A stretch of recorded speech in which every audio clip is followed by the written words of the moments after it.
नमस्कार फरीदाबाद, मैं सौरभ भारद्वाज और आज कांग्रेसियों ने एकजुट होकर सर्किट हाउस में बड़ी प्रेस कॉन्फ्रेंस की है। अडानी के मामले में केंद्र सरकार को घेरने का काम किया है। विजय प्रताप जी हमारे साथ हैं, कांग्रेस के वरिष्ठ नेता हैं और ज़िले के कोऑर्डिनेटर हैं। जो भारत जोड़ो यात्रा रही उसके भी कोऑर्डिनेटर रहे ज़िले के। विजय जी, ये बड़ी कॉन्फ्रेंस हुई और अडानी के मामले में तमाम कांग्रेस जनों ने भर भर कर पानी पी पी कर बीजेपी सरकार को कोसा है। ये जो फरीदाबाद है, आमतौर पर हम तो छोटे चैनल हैं, वॉइस ऑफ फरीदाबाद की बात करते हैं। फरीदाबाद में जो तमाम भ्रष्टाचार है, जो तमाम भारतीय जनता पार्टी की सरकार में लोग त्राहिमाम कर रहे हैं, उसको लेकर कांग्रेस जन कोई मुखर होते दिखाई नहीं देते। राष्ट्रीय मुद्दों पर, राज्य के मुद्दों पर लगातार चर्चा करते हैं, लेकिन जो इस शहर के स्थानीय मुद्दे हैं उन पर कांग्रेस जन मुखर होते दिखाई नहीं देते हैं। नहीं, ऐसा नहीं है। आप देखेंगे तो हमने समय समय पर प्रशासन को ज्ञापन दिया है और प्रोग्राम्स भी करे हैं। हमने अपनी हर प्रेस कॉन्फ्रेंस में रखा है। हमारे विधायक नीरज शर्मा जी ने तो बाकायदा इतना बड़ा व्रत भी लिया था और उन्होंने ये भी कहा था कि भाई बड़ी मछलियाँ पकड़ी नहीं गई हैं।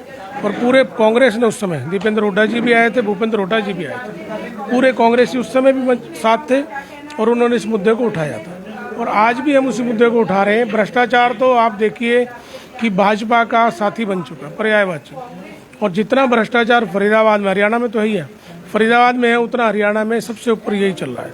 नगर निगम अपने आप में ये एक मिसाल बन गई हिंदुस्तान में कि हिंदुस्तान में ये अकेली ऐसी नगर निगम है जिसमें सैकड़ों करोड़ के जो काम है जो हुए ही नहीं हैं, वो कर दिए गए हैं फाइलों में और पैसा ले लिया गया है।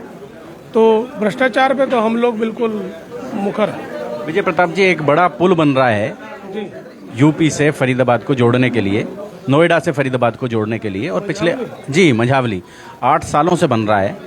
और अभी बात यह है कि पुल हवा में है और दोनों तरफ की जो सड़क है वो सड़क नहीं बन पा रही है, जोड़ी नहीं जा रही है। उसके साथ चर्चा ये है कि जब तक दोनों ओर की इंच इंच ज़मीन खरीद नहीं ली जाएगी तब तक वो सड़क नहीं बनाई जाएगी।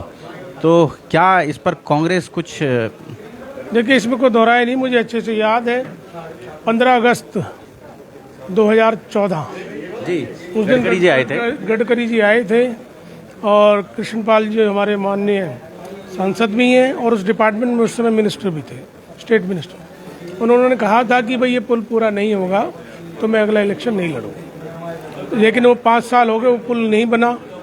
वो अपनी इस घोषणा को भूल गए और इलेक्शन लड़े थे। अब ये दूसरी योजना भी पूरी होने वाली है और अभी तक ये पुल चालू नहीं हुआ।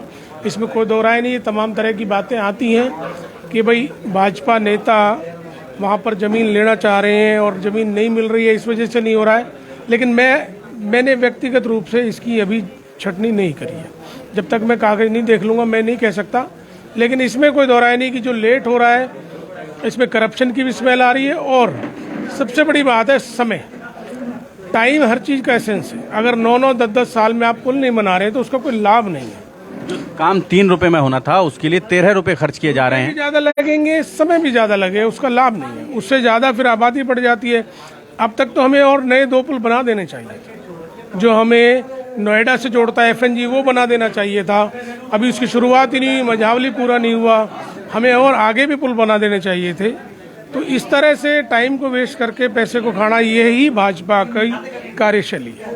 रोज़ भ्रष्टाचार के नए मामलों का खुलासा होता है, रोज़ बड़े बड़े अधिकारी पकड़े जा रहे हैं और लगातार पिछले सालों से, कई सालों से वो भ्रष्टाचार, अभी ट्रांसपोर्ट डिपार्टमेंट में बड़े अधिकारी पकड़े गए हैं। 200 करोड़ की शेल कंपनी उन्होंने बनाई। ऐसे ही और भी दूसरे डिपार्टमेंट्स में, नगर निगम आदि में पकड़े जा रहे हैं। लेकिन इसके बावजूद कोई बहुत बेहतर तरीके से कांग्रेस उस सब मसले को उठा कर नहीं ले जा रही है लोगों के। देखिए, ऐसा नहीं है। कांग्रेस ने हर मुद्दे पे बड़ी कॉन्फ्रेंस और मीटिंग की है। आपको याद होगा जब वो चयन आयोग के सदस्य के यहाँ से ही पैसे मिले थे और उसकी गिरफ्तारी भी हुई थी, वो बहुत बड़ा मुद्दा था। 38-40 बार पेपर हर बार कैंसिल हो गए। हर मुद्दे पर कांग्रेस ने उठाई ये बात। लेकिन मैं समझता हूँ कि मीडिया में भी, जैसे राहुल जी ने भी कहा कि मीडिया में भी थोड़ा सा भय है।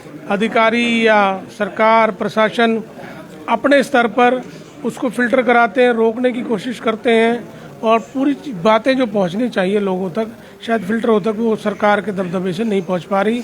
सभी चैनल आपकी तरह नहीं है जो सारी बातें पहुंचा रहे हैं। जोड़ेंगे फरीदाबाद आपको शहर की ऐसी और महत्वपूर्ण खबरों के साथ। बहुत बहुत धन्यवाद।